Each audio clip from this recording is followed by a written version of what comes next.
আমরা ইসলামকে জিন্দা করার জন্য একত্রিত হব। আমরা পৃথক হলেও ইসলামের জন্য হব, একত্র হলেও আল্লাহর ইসলামের জন্য, কোরআনের জন্য হব। এটা হচ্ছে আল্লাহ আমাদেরকে শিক্ষা দিয়েছেন। যদি আমরা এইবার প্রতিজ্ঞাবদ্ধ হতে পারি, আল্লাহর দ্বীন, আল্লাহর ইসলাম, আল্লাহর কোরআন দিয়ে রাষ্ট্র থেকে শুরু করে একদম রান্নাঘর পর্যন্ত পরিচালিত হবে, এমন একটা প্রতিজ্ঞাবদ্ধ হয়ে আমরা আপন জনসাধারণ, সাধারণ মুসলমান, অসাধারণ মুসলমান, শিক্ষিত মুসলমান, অশিক্ষিত মুসলমান, সাধারণ দিনমজুর মুসলমান এবং উচ্চ বংশীয় মুসলমান যারা আছি, সকলেই যদি একাকার হয়ে যেতে পারি, সামনে বিজয় আল্লাহ আমাদেরকেই দান করবেন ইনশাআল্লাহ। আমাদেরকে যেন কবুল করে নেন, বলেন আমিন।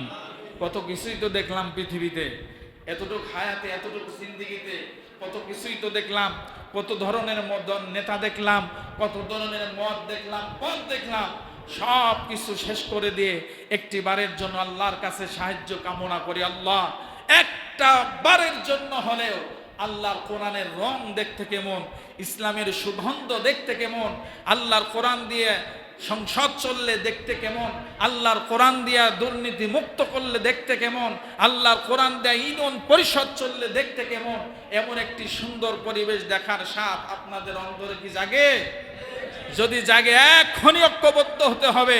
কোন লেনিন, কার্ল মার্কস, মাও সেতুংয়ের সমস্ত আদর্শে লাথি মেরে দিয়ে আল্লাহর কোরআন বুকে ধারণ করে সামনের দিনগুলোতে আল্লাহ যেন আল্লাহর কোরআন দিয়ে আমাদের ব্যক্তিগত জীবন থেকে আন্তর্জাতিক জীবন পর্যন্ত চললে কেমন দেখা যায়, এমন একটি সুন্দর সময়, সুশাসন আল্লাহ যেন আমাদের জন্য কবুল করেন, বলেন আমিন। এই জন্য শুধু দোয়া করলে কাজ হবে না, আমাদেরকেও ওই দলের কর্মী হওয়া লাগবে। কথা বলে না, আমাদেরকে কি করতে হবে? কাজ করতে হবে। আরে ভাই, রাজনীতি তো সবাই করে, ভোট তো সবাই দেয়, একটা বার দেই না ভোটটা ইসলামের পক্ষে, কোনো অসুবিধা আছে? এই ভোট দেওয়ার পরে হয়তো আগামী ভোট পর্যন্ত আল্লাহ আমাদেরকে হায়াতে নাও রাখতে পারে, হতে পারে না? 55-56 বছর আমরা ইসলামের বিরুদ্ধে ভোট দিয়া দেখতেছি তো কি অবস্থা, দেখতেছি না ভাইয়ের আমার?